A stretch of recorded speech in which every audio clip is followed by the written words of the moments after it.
Jari kelingking bayi 8 bulan nyaris putus terpotong gunting oleh seorang perawat RS Muhammadiyah Palembang saat hendak membuka selang infus. Tak terima dengan hasil kerja lalai perawat itu, keluarga korban meminta tolong kepada pengacara kondang, Hotman Paris. Assalam Pak Hotman Paris.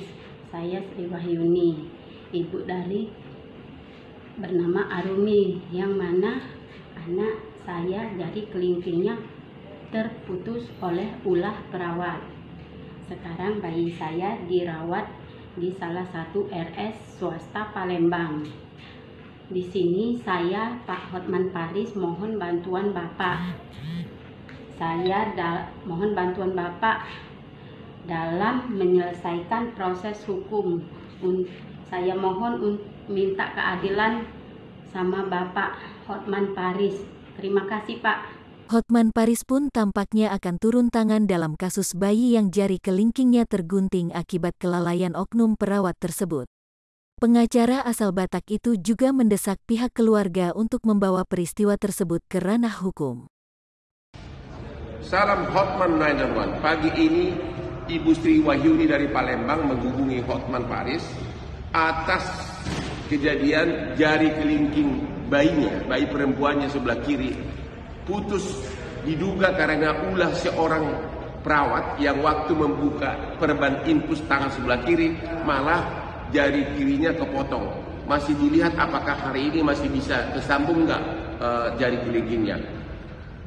Gimana akibat hukumnya? Jelas ini menimbulkan kerugian yang sangat besar dan tidak bisa dilihat hanya dari segi kerugian nyata, misalnya biaya pengobatan.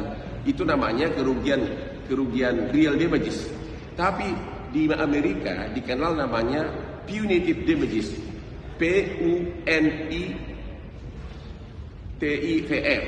damages, punitive damages, yaitu kerugian yang oleh hakim diberikan kepada korban tanpa melihat berapa biaya pengobatan, tanpa melihat biaya kerugian ekonomi, tapi dihukum sangat berat-beratnya kalau memang si korban tersebut menderita.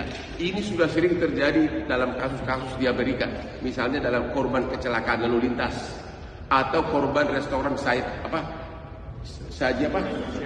saji, ya, di mana pengadilan memberikan kerugian yang sangat besar tanpa melihat latar belakang ekonomi dari si korban, tanpa melihat jumlah biaya pengobatan. Karena kalau melihat latar belakang ekonomi dari si bayi kan nggak ada. Dan juga biaya pengobatan berapa sih? Tapi kalau jarinya ini terpotong seumur hidup, bayangkan dia akan catat seumur hidup. Jadi mudah-mudahan pengadilan kita mulai menerapkan sistem punitive damages, yaitu kerugian yang sangat besar secara ekonomi, secara keuangan kepada keluarga si korban.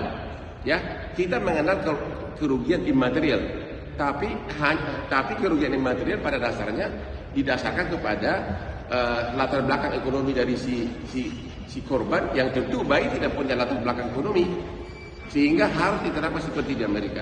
Mudah-mudahan juga Komisi 3 DPR sudah mulai waktunya untuk ikut aktif.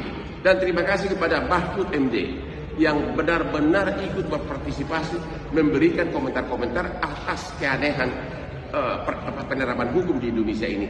Bayangkan berapa banyak kasus investasi bodong, semua putusannya berbeda-beda. Investasi bodong semuanya putusan berbeda-beda. Jadi di mana hukum? Hotman 911.